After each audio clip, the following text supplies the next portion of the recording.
tous. Donc, je suis David Fialer, enseignant de NSI, entre autres, au lycée Libergier de Reims. Donc, je voulais vous montrer une technique qui va utiliser Moodle et le Safe Exam Browser, c'est-à-dire le SEB, qui permet d'avoir un navigateur sécurisé et qui va donc permettre de réaliser des évaluations, quelles que soient les disciplines, des évaluations sur ordinateur, en toute sécurité, c'est-à-dire notamment en absence de chat GPT, et qui va permettre entre autres aux disciplines telles que la NSI de pouvoir permettre aux élèves de coder avec un vrai éditeur de code, en s'assurant qu'il ne peut communiquer, qu'aucun élève ne puisse communiquer entre eux et qu'il ne puisse nullement aller sur Internet et en aucun cas sur ChatGPT. Donc je vais vous montrer la manip et comment ça fonctionne sur l'ordinateur.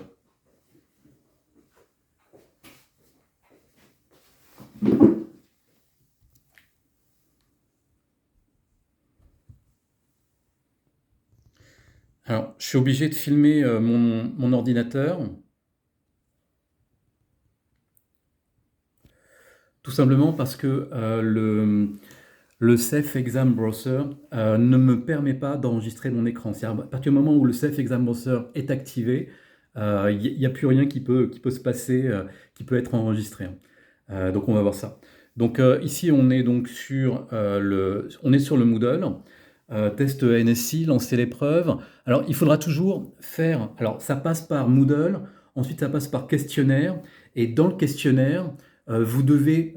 donc, c'est là que vous allez pouvoir activer le Safe Exam Browser, et vous devez à tout prix créer une première question qui va rapporter des points. Donc, moi, une question à choix multiple. Voulez-vous... Donc, j'ai mis...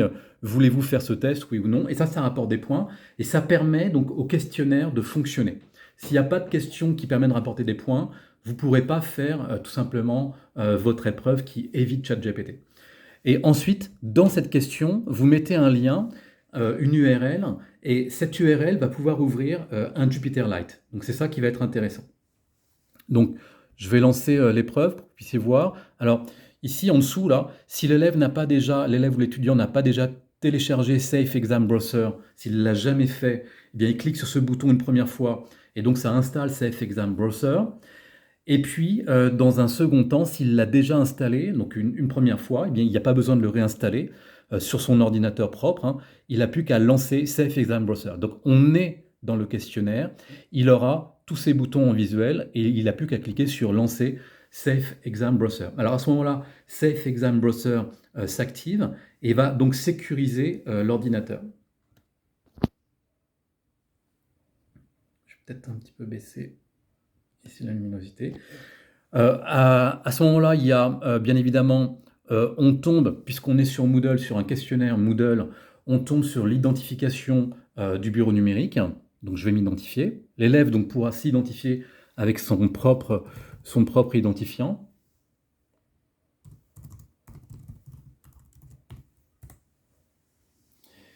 Et puis le Safe Exam Browser donc, prend la main et donc va présenter la question du questionnaire Moodle.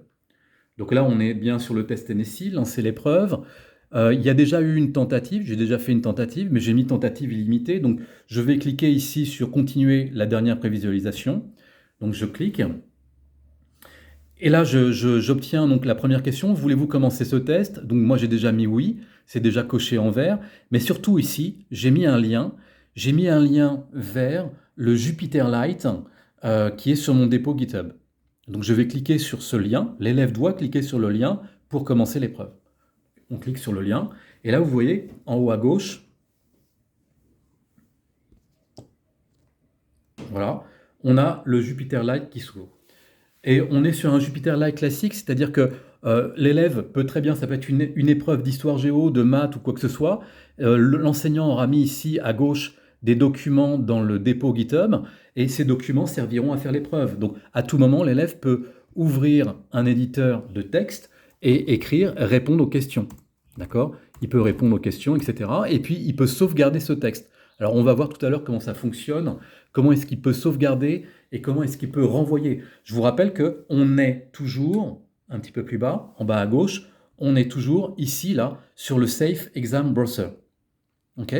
Donc, on peut ouvrir un notebook, et c'est ça qui va être intéressant pour la NSI. Donc ce notebook est ouvert, il est sur un noyau PyODID, ici, qui est en train de s'activer. Pendant ce temps-là, on peut écrire notre code. Donc par exemple une boucle, for i in range 5, 2 points. Tant que le noyau PyODID n'est pas complètement... Donc ça y est, là il a fini de travailler.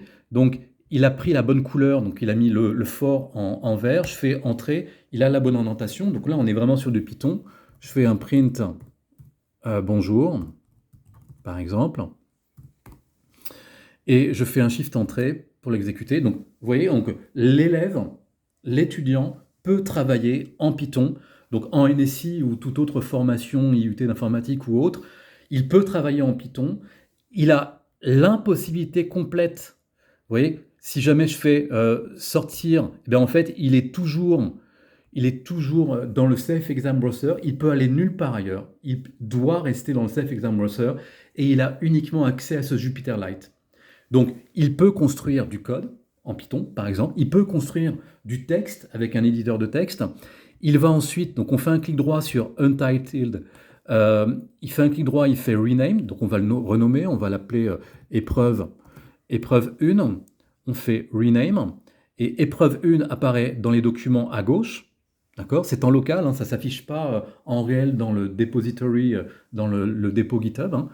De l'enseignant, ça s'affiche en local sur l'ordinateur, c'est un instant T, il fait un clic droit, il fait download, et à ce moment-là, paf, il est téléchargé. Alors, où est-ce qu'il se télécharge?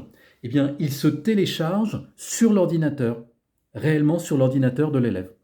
Donc, une fois que le temps est fini, il télécharge son document, il n'a plus qu'une chose à faire, c'est sortir. Il doit sortir du Safe Exam Browser, donc ça se passe en bas à droite, il clique sur le bouton sortir, et puis là, il a l'invitation de sortir, mais il lui faut un code. Donc l'enseignant donne le code pour sortir. On confirme. Et là, le Safe Exam Browser sort. Bien évidemment, si je vais dans mes téléchargements, je retrouve ici épreuve 1 téléchargée à 12h35. Il est 12h36. D'accord? Donc l'épreuve a été téléchargée, le document de l'élève est téléchargé. L'élève, il n'a plus qu'à retourner sur son ENT. Il retourne sur son ENT, il ouvre sa messagerie et il renvoie immédiatement le document qu'il vient de créer pendant les 2 heures d'épreuve. Il envoie son document à son enseignant.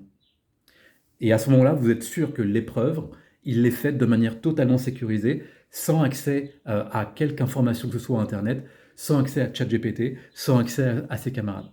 Voilà. Donc j'espère que cette petite démonstration vous sera utile à tous. À bientôt.